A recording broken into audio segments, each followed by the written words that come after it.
bocsát, akkor is, ha bántják, ha mással nevelik, ha éppen átformálják, mert a női szívet úgy alkotta Isten, hogy benne legyen mindaz, mi a férfiakban nincsen.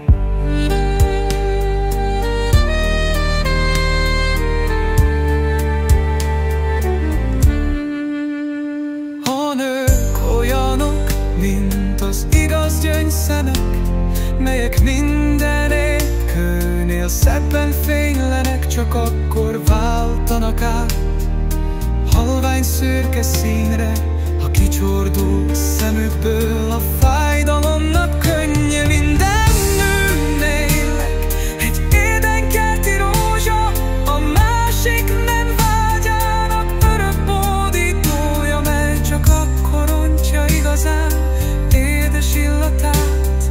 A férfi tenyér érinti meg kitárult szírmát.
A másik nem vágyának örök bódítója, mely csak akkor rontja igazán édes illatát.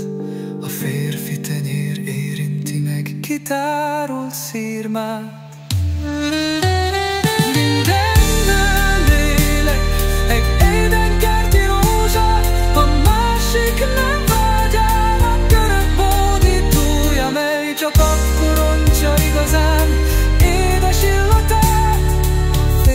Tenyér érinti meg kitárult szírmát.